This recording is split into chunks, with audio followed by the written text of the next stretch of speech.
আপনি আজকে ১ কোটি টাকা পেলে কি করতেন? যখনই কাউকে এমন প্রশ্ন করা হয়, সব মানুষই কাল্পনিক এই টাকাটার একটা অংশ রেখে দেন মহৎ কোনো উদ্দেশ্যে দান করে দেওয়ার জন্য।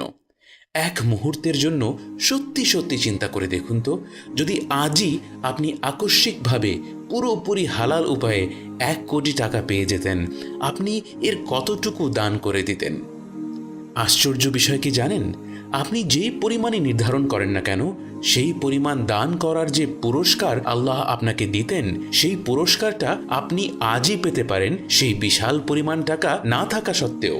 আমাদের দিনে দান সাদাকার ক্ষেত্রে কে কত টাকা দিল সেটা গুরুত্বপূর্ণ নয়, বরং কে তার সম্পদের কতটুকু অংশ দান করল সেটাই মুখ্য। অর্থাৎ আপনার ১ কোটি টাকা থেকে ১০ লক্ষ টাকা দান করলে যেই সওয়াব পেতেন, আপনার কাছে ১,০০০ টাকা থাকলে সেখান থেকে ১০০ টাকা দান করে দিলেও সেই সওয়াব পেতে পারেন।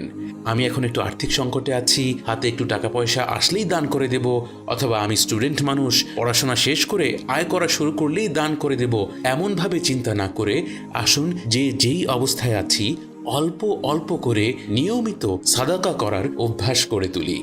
এবং মনে রাখতে হবে, সেই দান অবশ্যই হতে হবে একমাত্র আল্লাহকে খুশি করার উদ্দেশ্যে।